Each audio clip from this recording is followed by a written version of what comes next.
Lu udah coba mati notif, taruh HP di kamar sebelah, bahkan sempat uninstall TikTok seminggu, tapi jam 11 malam lu tetap buka lagi.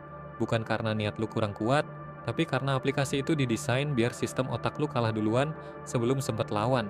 Di video ini, gue bakal bongkar kenapa niat aja nggak bakal pernah cukup buat lawan distraksi HP. Dan gue kasih lu satu sistem, bukan motivasi, yang bikin distraksi itu sendiri yang capek duluan buat nyampe ke lu.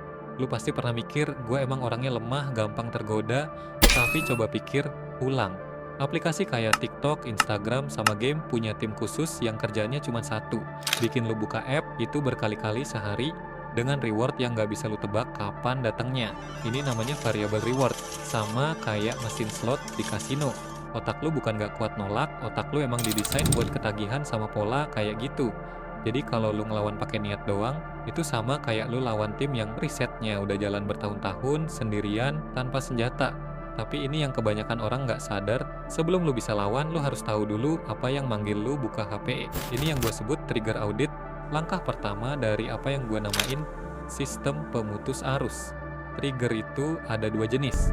Internal trigger itu perasaan yang muncul dari dalam kayak bosan, cemas, atau capek mikir. External trigger itu hal dari luar kayak notif, warna ikon merah, atau temen yang tiba-tiba nyebut nama aplikasinya. Begitu lu bisa nebak trigger mana yang paling sering manggil lu udah menang setengah jalan karena lu sekarang tahu di titik mana harus masang palang. Tapi tahu trigger doang nggak cukup. Bagian paling penting justru ada di langkah kedua ini. Dan ini yang paling sering orang skip. Kebanyakan orang mikir solusinya itu hapus semua aplikasi. Padahal itu nggak bakal tahan lama, lu bakal install ulang pas lagi lemah. Yang sebenarnya lu butuhin bukan ngilangin akses, tapi nambahin friksi di antara trigger sama akses. Ini gue sebut friction stacking. Caranya, tambahin langkah manual sebelum lu bisa buka app itu. Contoh, logout tiap habis pakai, taruh password random yang harus diketik ulang, atau pindah app ke folder paling dalam, bukan di halaman depan. Kedengarannya sepele, tapi tiap langkah tambahan itu ngasih otak lu jeda buat mikir ulang. Dan jeda itu yang biasanya cukup buat niat lu menang. Tapi kalau cuma nambah friksi doang, lama-lama lu bakal ngerasa hidup lu gersang. Makanya ada langkah terakhir yang sering dilewatin orang. Otak lu tetap butuh reward, itu wajar. Yang harus lu ganti bukan kebutuhannya, tapi sumbernya. Ini namanya reward redirect. Caranya, siapin satu aktivitas pengganti yang juga ngasih dopamin cepet, tapi searah sama goals lu.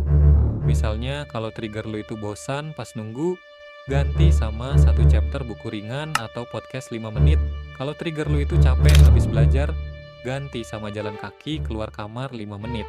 Kuncinya, aktivitas pengganti itu harus sudah siap dan gampang diakses. Sama gampangnya kayak buka app. Kalau alternatifnya lebih ribet dari distraksi asli, lu bakal balik lagi ke kebiasaan lama.